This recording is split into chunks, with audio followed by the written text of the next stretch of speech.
Madame, Monsieur, bonsoir. Lundi 30 décembre, je vous souhaite la bienvenue dans ce journal.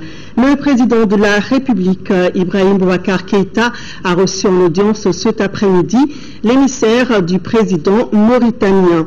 Hassan Ould Eli était porteur d'un message du président mauritanien à son homologue malien. Même si rien n'a filtré de ces échanges, l'on imagine que les deux personnalités ont fait le point de la situation sécuritaire dans la bande sahélo-saharienne. L'objectif des deux chefs d'État étant d'assurer la sécurité des populations dans cette zone.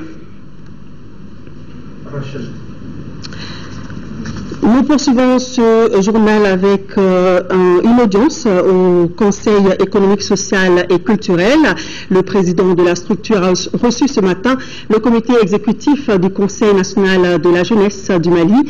La présentation du nouveau bureau du SNJ, constitué lors de son 4e congrès tenu à Caille, était au cœur des échanges. Le SNJ a également présenté son plan d'action pour la période 2014-2017. Le reportage de Rachel Tessougi. Le nouveau bureau du comité exécutif du Conseil national de la jeunesse du Mali est constitué de 27 membres pour un mandat de 3 ans. Pour la période 2014-2017, il prévoit d'initier plusieurs activités qui contribueront au développement de notre pays. L'axe de l'accompagnement des autorités dans le processus de réconciliation nationale, c'est un vaste chantier aujourd'hui. La jeunesse a le devoir d'accompagner, de contribuer à ce que les Maliens soient réconciliés entre eux.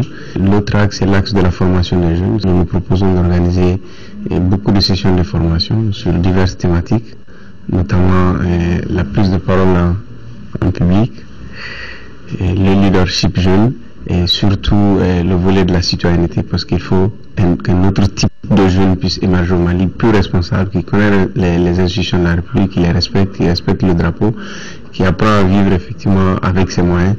Le président du Conseil économique, social et culturel a félicité les membres du nouveau bureau tout en les prodiguant des conseils pour le bon déroulement de leur plan d'action.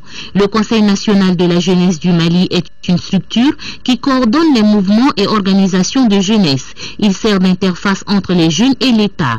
Il a également pour objectif de promouvoir l'esprit de cohésion et d'entente entre les jeunes. Ce communiqué de la Cour constitutionnelle relatif au deuxième tour de l'élection des députés à l'Assemblée nationale, scrutin du 15 décembre 2013. Le président de la Cour constitutionnelle du Mali a l'honneur de porter à la connaissance des citoyens, des candidats à l'élection des députés à l'Assemblée nationale, des partis politiques, du président de l'Assemblée nationale, du ministre de l'administration territoriale, du président du Comité national de l'égal accès aux médias d'État, du président de la Commission électorale nationale indépendante et du délégué général aux élections que la proclamation des résultats définitifs du deuxième tour de l'élection des députés à l'Assemblée nationale à scrutin du 15 décembre 2013 aura lieu le mardi 31 décembre 2013 à partir de 10h au siège de l'institution sise à l'ACI 2000. Les personnalités et structures concernées, les médias d'État et la presse privée y sont conviés. Établir un environnement stable et sécurisé donc, qui stimule le développement, c'est la mission de la réforme du secteur de la sécurité au Mali. Les activités du groupe de réflexion pluridisciplinaire viennent donc d'être lancées. C'était ce matin à l'École nationale de la police. Reportage de Moïse Traoré. Si la nation n'est plus en mesure de protéger sa souveraineté, elle perd la maîtrise de son destin et le caractère démocratique du projet national est mis en cause. Le groupe de réflexion sur la réforme du secteur de la sécurité, GPRS, déterminera l'agencement du processus de réforme du dit secteur.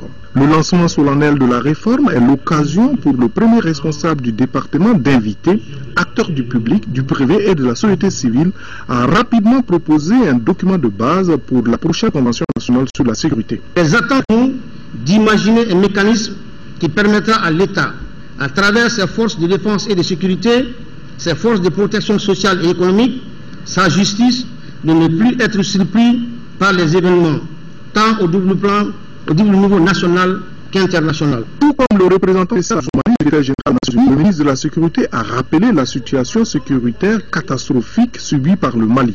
À aucun moment, nous ne devons oublier en abordant les questions de sécurité, la problématique générale de la gouvernance.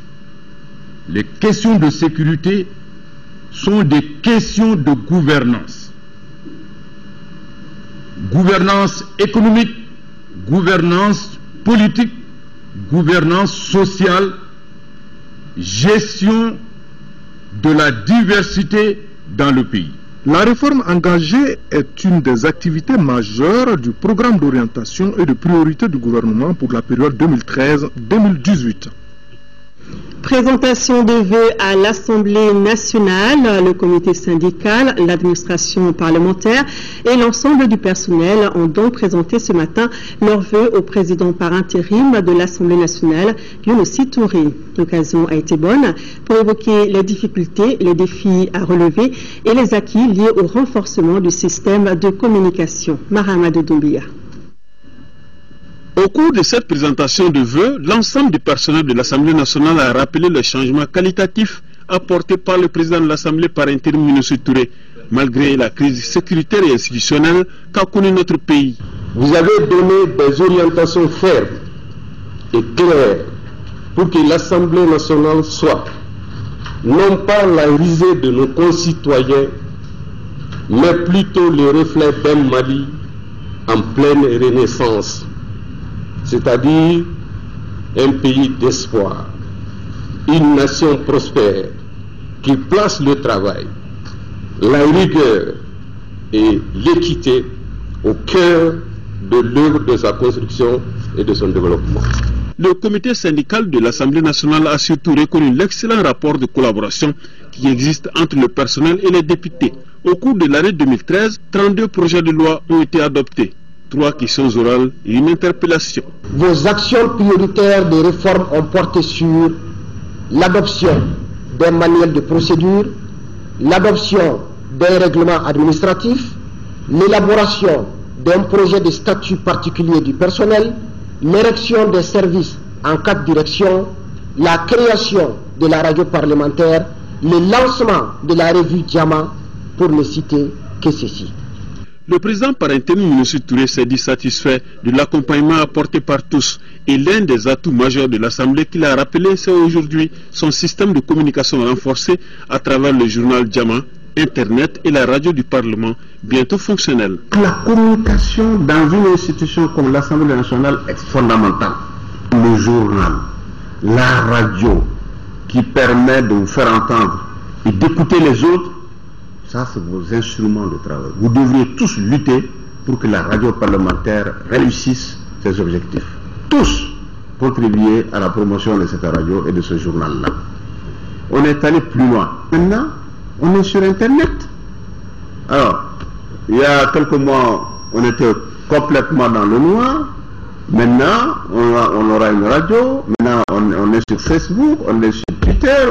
Mais alors, le monde entier, n'est-ce pas, peuvent se connecter sur nous. Le ministre de l'administration territoriale convie en réunion les membres de la Commission nationale d'observation de la Lune chargée de la fixation des dates des fêtes musulmanes le jeudi 2 janvier 2014 à partir de 17h40 dans la salle de conférence de la Direction générale de l'administration du territoire. Il est par ailleurs demandé aux imams des mosquées et à tout fidèle qui apercevrait le croissant lunaire dont on a visé la commission locale d'observation de la Lune de sa circonscription qui, à son tour, informera après vérification la commission nationale avec précision des noms, adresses et qualité des témoins. Les lignes téléphoniques 20 22 42 12, 20 22 42 67, 20 22 34 09 seront disponibles pour toute communication éventuelle avec la Commission nationale. Il est à rappeler que tout témoignage en cette circonstance pour éclairer la Commission nationale dans sa décision est un devoir religieux. Le conseil d'administration de l'Agence nationale de l'aviation civile a tenu ce lundi sa 14e session ordinaire. Cette session s'est focalisée sur l'examen du budget prévisionnel 2014, un budget qui s'élève à plus de 3 990 millions de francs CFA, soit une augmentation de plus de 21% par rapport au budget 2013. Daouda Sidiki Diara. À l'Agence nationale de l'aviation civile, l'année 2013 a été marquée par d'intenses activités consacrées à l'atteinte des objectifs assignés dans son programme, afin d'apprécier les réalisations effectives et d'évaluer les contraintes majeures qui ont entravé l'exécution correcte des prévisions. Le conseil d'administration de cette agence a tenu sa 14e session ordinaire ce lundi. La présente session, consacrée principalement à l'examen du budget prévisionnel 2014, examinera auparavant le compte rendu d'activité au 30 septembre 2013 et le programme d'activité de l'exercice 2014. S'agissant du projet de budget 2014 qui nous est soumis, il s'élève en recettes et en dépenses à la somme de 3 990 35 699 francs CFA, enregistrant ainsi une augmentation de 21,4% par rapport au budget de 2013. Ce programme d'activité s'inscrit dans le cadre de la poursuite des actions déjà entreprises par l'ANAC. Cela en vue d'atteindre les objectifs définis dans la politique aéronautique. Nous devons être performants et la moyenne aujourd'hui c'est 60% de taux de conformité vis-à-vis de la Convention de Chicago. Nous n'y sommes pas loin, mais nous pensons l'atteindre au plus tard au premier trimestre 2014.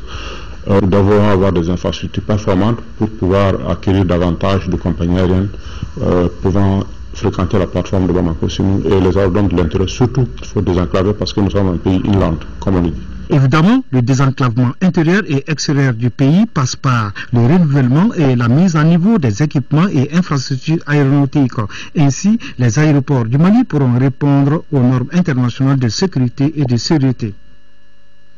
L'ORTM a tenu ce matin la 33e session de son conseil d'administration pour réaliser les grands chantiers 2014. L'Office de radiodiffusion télévision du Mali aura besoin de près de 9 milliards de francs CFA, un budget en hausse de plus de 10% par rapport à 2013. L'Office entend donc jouer pleinement son rôle dans le processus de réconciliation. Le projet que nous présente Mohamed Diarra dans son reportage. Professionnalisme et rigueur devront être désormais le credo de l'Office de radiodiffusion télévision du Mali. Premier enseignement à tirer de la 33e session du conseil d'administration de la structure. Un établissement public à caractère administratif qui, malgré la situation chaotique de 2012, a démontré qu'il constituait un véritable outil au service du peuple à travers des messages d'information et de sensibilisation sur la situation du pays. L'année 2013 qui s'achève aura également été celle des défis pour l'ORTM comme la bonne couverture des élections présidentielles et législatives. Au plan financier, en 2013, la satisfaction est aussi de mise.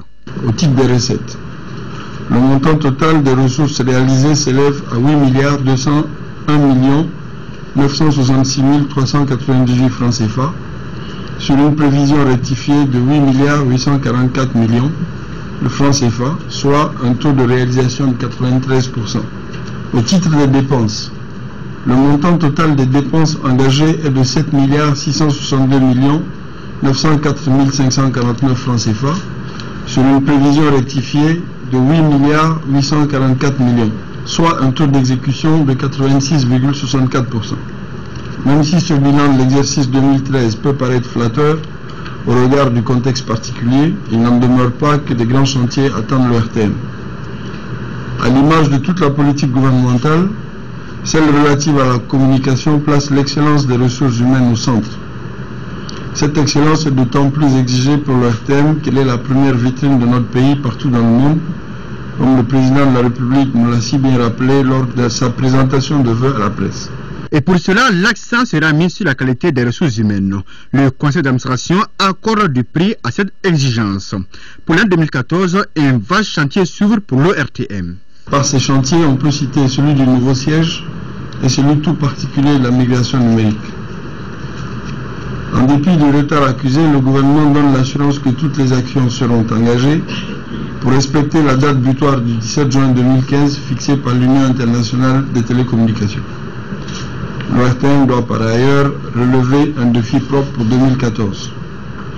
En effet, comme nous le constaterons de nouveau dans la prévision budgétaire 2014, il reste largement tributaire de la subvention d'État.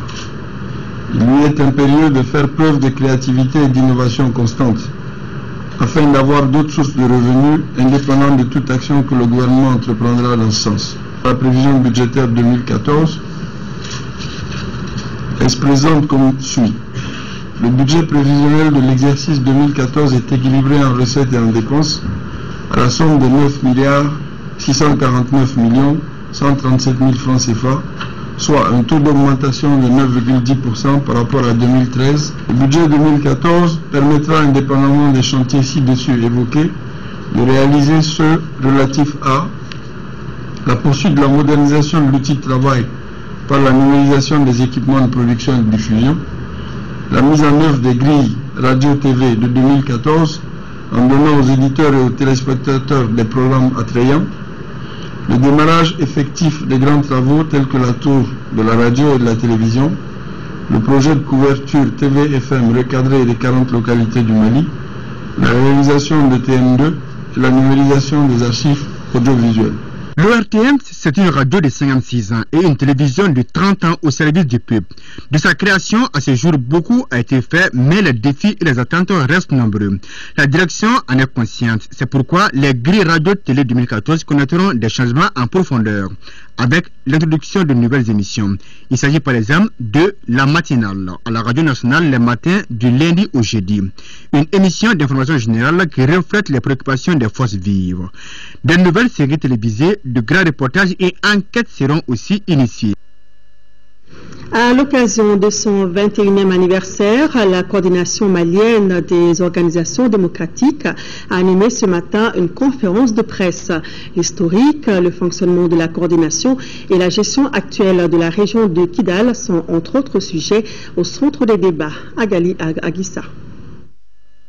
Créée il y a 23 ans sur le sein de la coordination des organisations démocratiques, la COMOD se fixe comme objectif la consolidation de la démocratie au Mali. Les responsables de la coordination ont rencontré les journalistes pour faire le bilan des activités menées dans ce cadre. La date du 30 décembre a tout son sens. La COMOD a voulu commémorer le 23e anniversaire de la marche unitaire, point de départ de l'insurrection populaire ayant abouti à l'avènement du 26 mars 1991, ouvrant la porte à la démocratie pluraliste par une conférence débat sur les rébellions récurrentes de l'Adrar des Iforas et une marche de la place de la liberté à celle de l'indépendance. Fin 2011-2012, il y a eu des activités intenses de la COMOD dans le cadre du collectif Ne touche pas à ma constitution. En 2012, la COMOD a pris contact avec les autorités de la transition pour le traitement judiciaire du dossier des personnes déguerpies de leur terrain. La coordination se dit reconnaissante à l'égard de tous les partenaires engagés dans la libération des zones maliennes occupées par des terroristes et autres groupes armés. La COMOD soutient toutes les actions visant l'exercice du pouvoir légitime. Le chef de l'État du Mali exprime l'opinion publique de son pays quand il dit « Pas d'ingérence étrangère dans la gestion des problèmes de la 8e région. Pas de négociation possible avec des groupes armés constituant une toute petite minorité dans l'Adrar et dans les 5e, 6e et 7e régions du Mali. » La COMOD s'inscrit dans toutes les actions de solidarité entre les mouvements démocratiques. La coordination regroupe aujourd'hui 14 organisations. Demain, 31 décembre, ce sera le dernier jour de l'an 2013. Ce dernier jour est l'occasion pour les Maliens de se retrouver pour fêter le passage à la nouvelle année. Et en général, chez les enfants, les jeux prennent le nom de pétards. Mais voilà, pour des raisons de sécurité, le gouvernement a, dans un communiqué, interdit l'utilisation des pétards sur toute l'étendue du territoire national. Alors, voyons dans ce dossier signé Khalida Tokone comment les marchands de pétards et autres citoyens ont accueilli cette décision. Cette année, tout comme l'année dernière, les autorités maliennes ont interdit l'utilisation des pétards et feux d'artifice pour les fêtes de fin d'année sur toute l'étendue du territoire. La nouvelle bouleverse les marchands de pétards.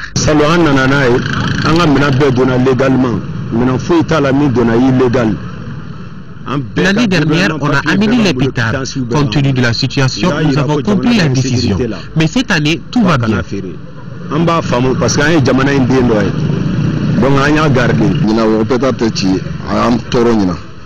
Vraiment, cette décision nous bouleverse.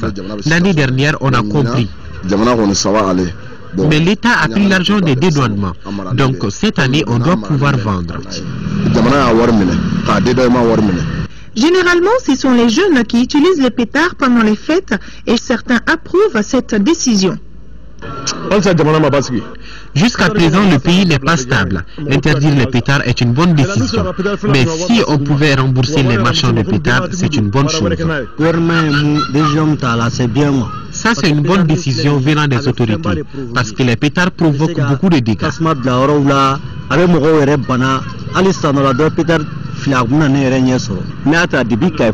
De Kai à Kidal, nous devons interdire les pétards.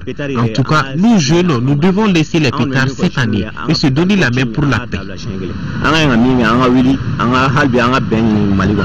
Néanmoins, d'autres désapprouvent. Les autorités stipulent que cette décision a été prise pour la sécurité de tout un chacun et les contrevenants s'exposent à des sanctions. Bonne fête de fin d'année, bonne heureuse année 2014. Ambiance mais prudence. Le message est donc très clair pour cette fête de fin d'année. Éviter les pétards et autres feux d'artifice. Les utilisateurs de ces explosifs s'exposeront à des sanctions.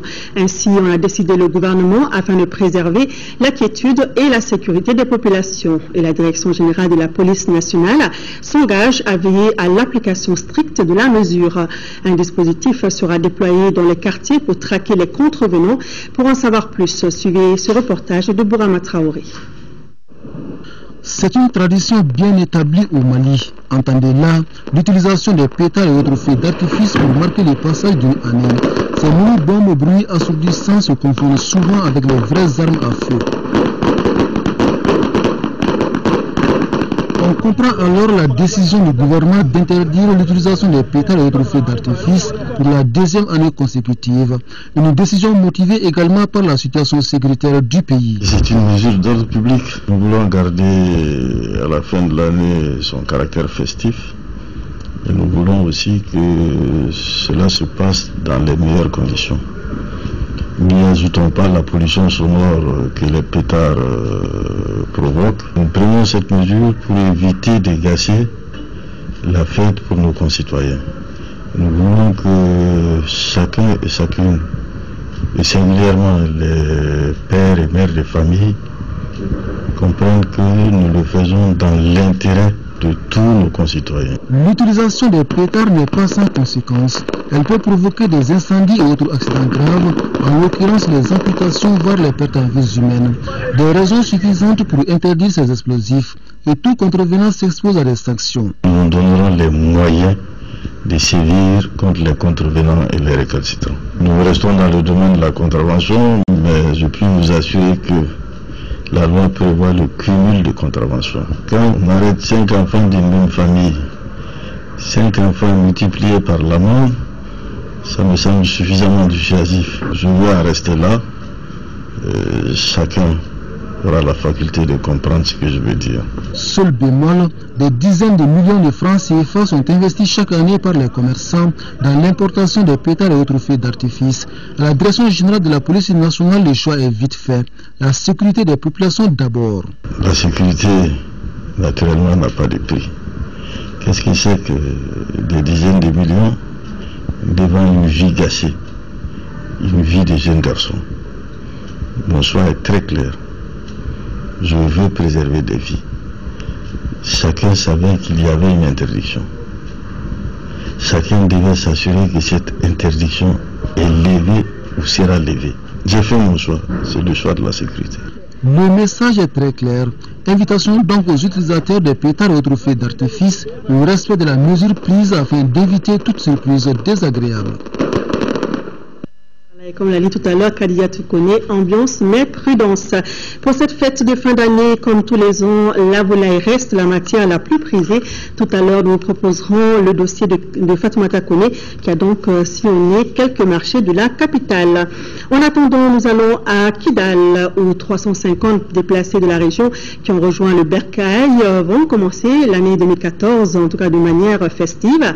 Ils viennent de bénéficier des vivres et autres dons d'une valeur de 15 millions de francs CFA, un geste de l'ONG Solidarité pour le Sahel et son partenaire, le PIDRK. L'opération de distribution avec Timoko Sagara.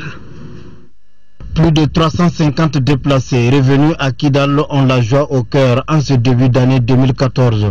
Ils vont bénéficier de vivres et des non-vivres composés d'huile, des ustensiles de cuisine, du lait, des couvertures, des seaux, des sacs de semoule et des kits pour le lavage des mains au savon. Est-ce que tu es content? Je suis trop content.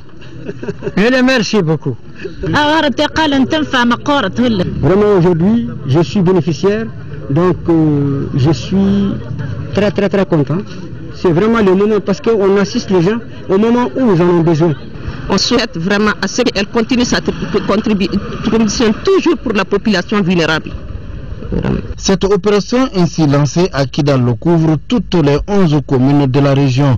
L'œuvre a coûté au PIDRK plus de 15 millions de francs CFA. Sa mise en œuvre est assurée par Solisa, Solidarité pour le Sahel. La sélection a été très difficile. Il y a beaucoup de retournés des pauvres et puis on cherche les plus pauvres des pauvres.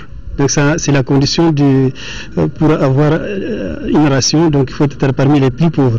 Au cours de cette cérémonie, une séance de démonstration de lavage des mains au savon a été faite pour la promotion de l'hygiène dans les familles. Cette distribution, ça coïncide avec le froid, ça coïncide avec une période de soudure. Vraiment, le geste, il est louable à plus d'un titre. Les élus, tout comme les bénéficiaires, souhaitent la multiplication de telles actions humanitaires afin de soulager les personnes démunies de Kidal. Le regroupement de jeunes pour la promotion de la paix au Mali vient de récompenser le shérif de Nouro, Chekna Amoula, pour ses actions en faveur du retour de la paix et de la stabilité au Mali. Le regroupement vient donc de le remettre une attestation de reconnaissance. C'était le week-end dernier à Nioro du Sahel, en présence de nombreuses personnalités, compte rendu de notre correspondant Moussa Diakité. Notre pays vient de traverser des moments les plus difficiles de son histoire.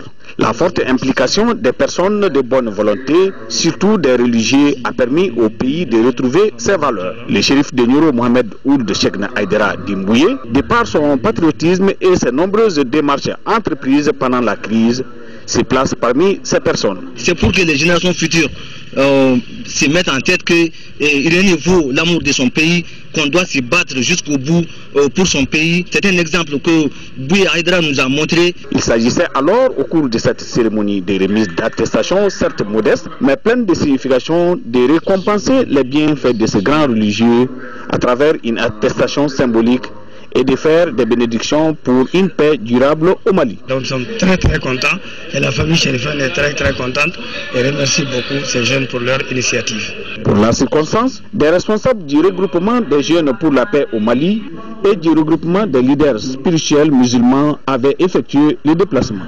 Tous ont salué les démarches entreprises par l'homme avant de lui remettre gracieusement une attestation au nom de tous les religieux du Mali.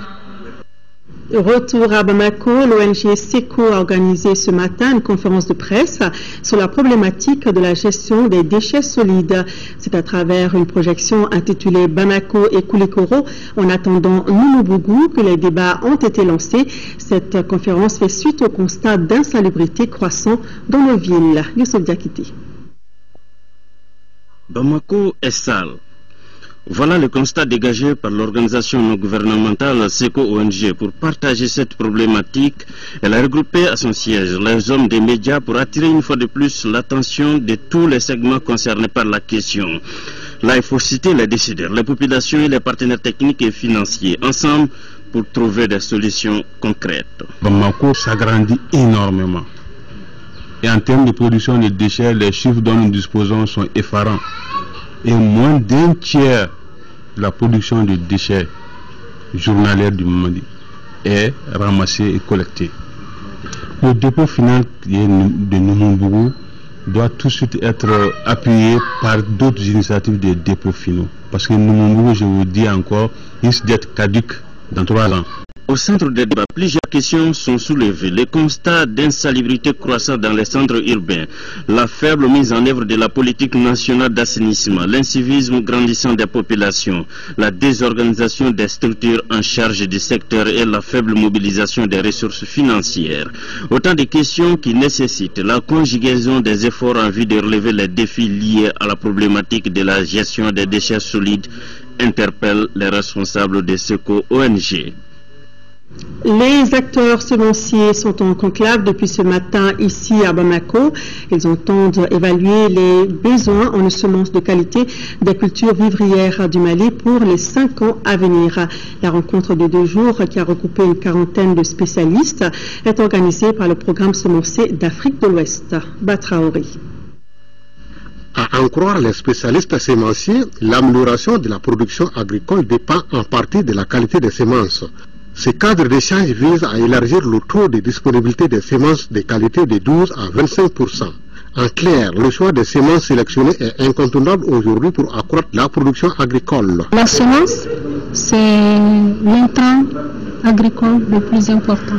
Il faut d'abord que la variété ait été prouvée en station, puis en milieu paysan, homologuée au niveau du pays ou dans la sous-région. Ce sont ces variétés qui sont recommandées, puisqu'ils sont adaptés, ils ont de bons rendements. Plusieurs résultats sont attendus de cette rencontre. Ce sont une alliance opérationnelle et exclusive établie, la mise en œuvre des politiques et réglementations sémencières nationales et régionales renforcées, les semences de pré-base et de base produites et utilisées, la participation du secteur privé dans l'industrie des semences améliorées. Rappelons que le programme sémencier d'Afrique de l'Ouest couvre la période 2012-2017. Il est financé par l'USAID et sa coordination est assurée par le Comité national de la recherche agricole. La lutte contre le trafic de drogue dans notre pays porte ses fruits. La cellule antitrafic vient de saisir plus de 5 kilos de stupéfiants bien dissimulés par un jeune Bolivien à l'aéroport de Bamako-Sémou. Le trafiquant avait dissimulé sa marchandise dans un petit matelas qu'il avait ensuite rangé dans sa valise. Mais voilà, cela n'a pas échappé à l'œil vigilant de nos experts de la cellule antitrafic qui ont bénéficié de la haute technologie. Il s'agit du système de ciblage. Maïko José Varsa Juari a donc été interpellé. Écoutons à ce sujet le chef de l'antenne centrale des stupéfiants, le lieutenant Al-Ader Yoromaïga. Il est au micro de Mamour Sidibé. Ce monsieur est arrivé par le vol Askai en provenance de Lomé via Ouaga. Donc il a été interpellé par mes services et suivant un ciblage interpellé, il a été conduit dans nos locaux avec ses bagages. Donc il n'avait qu'une valise. La valise a été fouillée, mais l'aspect de la valise ne montrait rien. Mais qu'est-ce qui a amené le soupçon? Pourquoi un passager qui quitte Bolivie via Sao Paulo, Lomé jusqu'à Bamako vient avec des petits matelas avec oreiller pendant qu'il devait loger à l'hôtel? Nous avons commencé à déchirer pour voir ce qu'il y a dans les oreillers. Là, on s'est rendu compte qu'il y a une petite couche tout autour, une couche blanchâtre qui était imbibée dans une matière, et on a procédé immédiatement au test. Après le test était déjà positif. À fouiller la valise, à déchirer les côtés latéraux pour voir effectivement dans ces côtés latéraux aussi il y avait la même matière. Et tout ce qui était dans la valise, dans toutes ces matières, dans tout ce que vous voyez là, il y avait cette matière-là qui était enduite du produit. Parlons à présent sport football. Henri Kasperzak a signé ce lundi son contrat de sélectionneur de l'équipe nationale de football et se doit de qualifier les Aigles et faire mieux à la CAN 2015. Kalifana Montraori. Henri Kasperzak veut bien franchir un nouveau palier avec les Aigles du Mali. 12 ans après une première expérience de 4 mois au Mali et une 4e place à la CAN 2002, le technicien polonais garde de très bons souvenirs et se fixe désormais de nouveaux objectifs. mes ambitions qui correspondent un petit peu avec les ambitions de la fédération.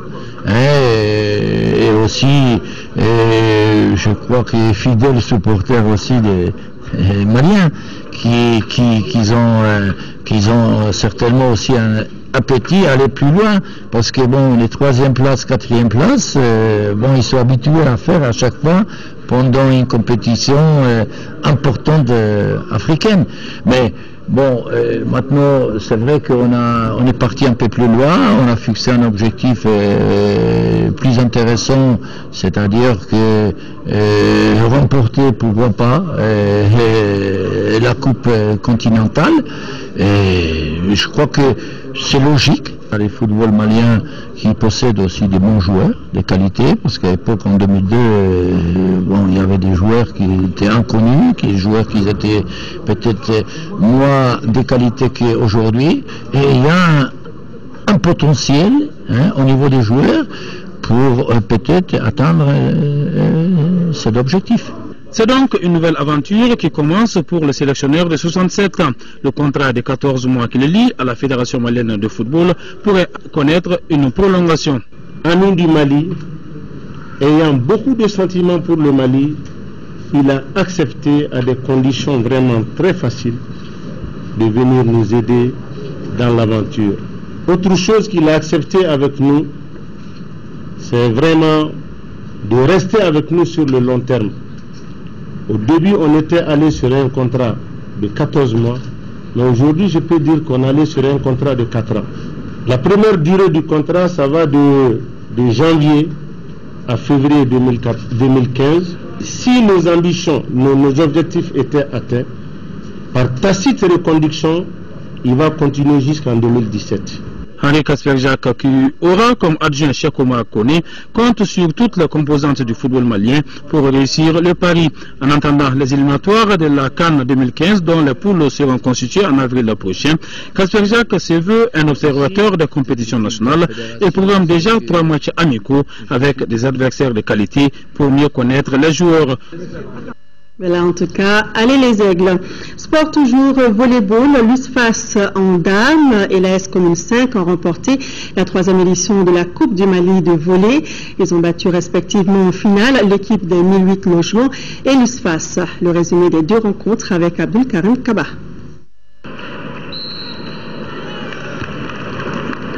L'AS Commune 5 en homme rend la monnaie à l'USFAS qui l'avait battu en finale du championnat national joué en septembre dernier. En finale de la 3e édition de la Coupe du Mali de volleyball, les communales avaient à cœur de terminer au moins l'année en beauté. C'est pourquoi ils gagnent le premier set sans difficulté 25-19. Au 2e et 3e set, l'USFAS championne en titre prend les choses en main et s'impose par 25-22 puis 25-12. Avec la volonté et l'engagement, la Commune 5 revient à la charge et gagne le 4e set 25-16. Dans cette rencontre, le début de volleyball malien, les militaires pensaient que le match était déjà en poche. Mais c'était sans compter avec la détermination de la Commune 5. Au 5e set, le set décisif, les Blancs l'emportent 15-10. Chez les dames, l'USFAS n'a pas eu de difficulté à s'imposer face au centre de 1008 logements. Le bleu et jaune gagnent par 3-7 à 0.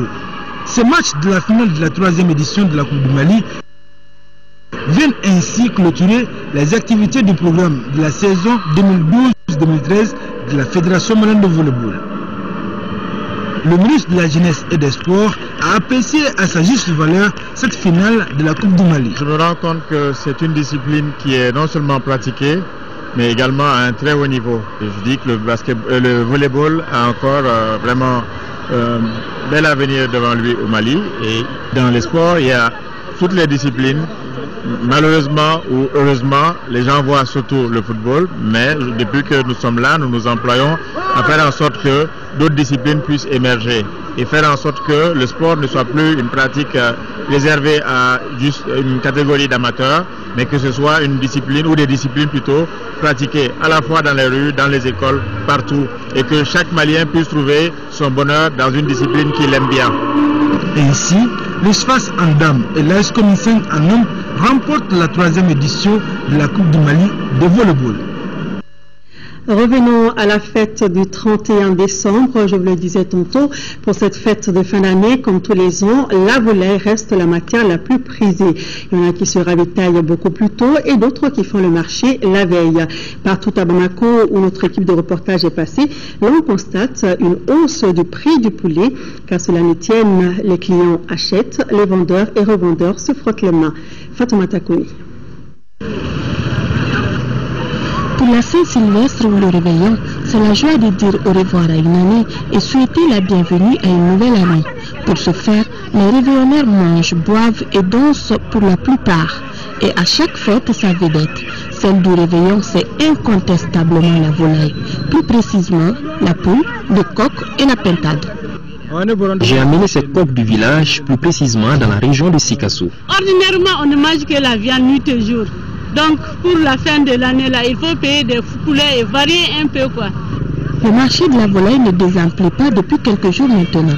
On y trouve toutes sortes de volailles, à chacun sa préférence. Je préfère le pintade que les poulets parce que j'ai beaucoup de goût du pintade que du poulet, quoi. Du marché de Namassasuku au marché d'Ibida, en passant par le marché Soukoukoura, grossistes et revendeurs font de bonnes affaires. Les prix varient entre 2500 francs CFA et 6000 francs CFA. Nous vendons les kilos actuellement à 2300. J'ai fait à 3000 francs, 3000. Tandis que les revendeurs déplorent des difficultés liées à l'approvisionnement, les clients dénoncent la flambée des prix. Et perdons beaucoup de poules en cours de route. Nous vendons l'unité à 3750 et 3000 francs CFA. Et les villageois ont un coût particulier du prix, c'est pourquoi le prix a grimpé. Le marché était inondé, donc nous étions obligés de conserver nos chairs dans des chambres froides. Donc les frais ont grimpé, les frais d'électricité et d'autres frais d'entretien. Le choix c'est le poulet de chair parce que ça coûte moins cher. Pendant que certains vendeurs cherchent encore de la clientèle, d'autres adoptent une stratégie de marketing pour attirer les clients. En tout cas, pour la Saint-Sylvestre, le marché de Bamako est bien fourni. Au début, les gens ne savaient pas préparer les poulets de chair. Mais avec le temps, les gens commencent à apprendre comment préparer les poulets de chair. Donc, c'est ce qui fait qu'actuellement, la demande est de plus en plus forte sur le marché. Le marché de la volaille, c'est toute une activité connexe. Chacun trouve son compte. Déploiement l'unité à 100 francs CFA. Pendant le réveillon, je peux gagner 25 000 à 30 000 francs CFA par jour. Nous enlevons les pièces pour les vendre. Nous les vendons dans la boîte et une boîte fait 100 francs. Un adage dit fier comme le coq, mais quelle que soit la fierté du coq et de ses semblables, ils peuvent se retrouver rôtis ou sauce de poulet dans nos assiettes à la veille du réveillon. Bonne fête et bonne digestion. Tout à fait, Fatoumata Kouni. Effort d'amélioration de l'accueil et de l'orientation à l'IOTA. La direction de la structure applique depuis 3 mois une série de mesures pour réduire les désagréments que les clients ont l'habitude évidemment d'y rencontrer. Selon son directeur, on ne doit plus avoir besoin d'une connaissance pour se faire soigner et il semblerait que les nouvelles mesures appliquées se font sentir dès la salle d'attente. Focus Santé, c'est une réalisation de Tissira Emmanuel Dondélé et Abouakar Traoré. «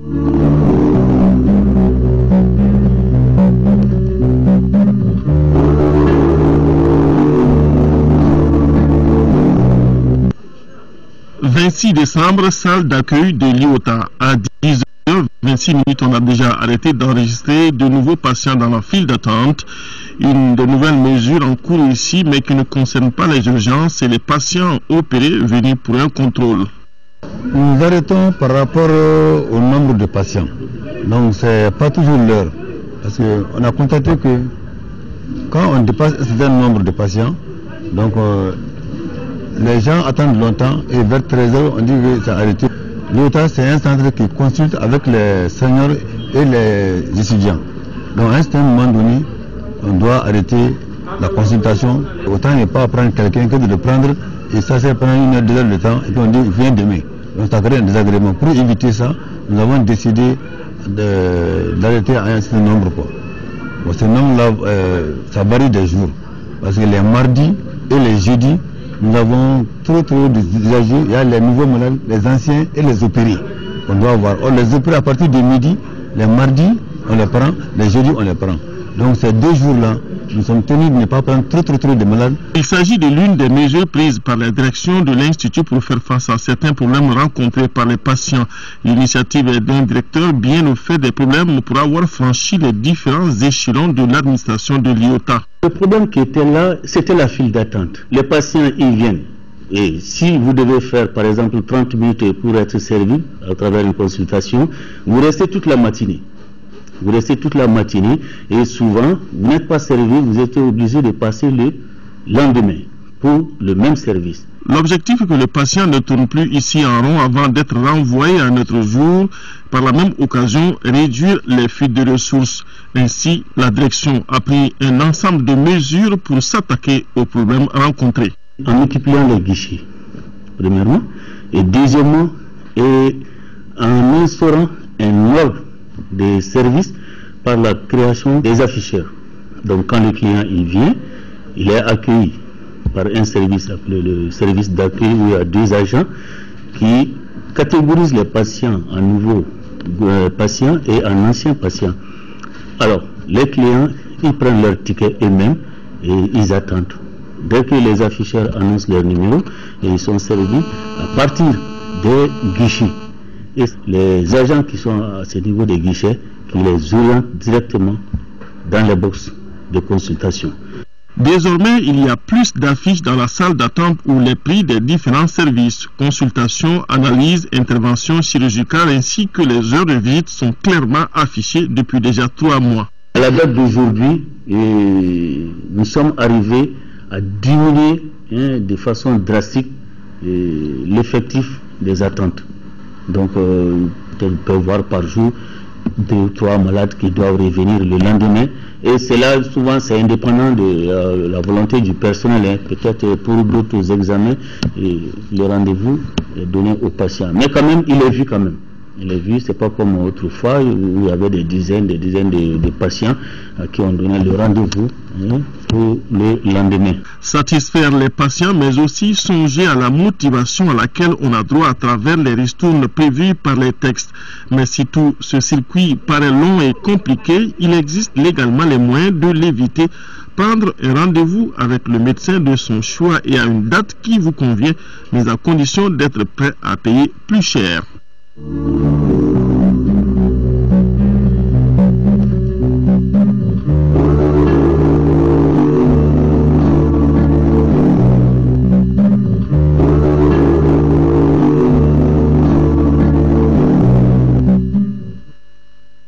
C'est donc tout pour ce journal. Merci de l'avoir suivi. Tout à l'heure, le journal télévisé des formations avec Amara Malé Diallo. Demain, dans la journée, vous serez avec Mohamed Touré. Je me ferai le plaisir de vous retrouver dans les éditions du soir. Merci de votre fidélité et bon préparatif de vos fêtes de réveillon tout en restant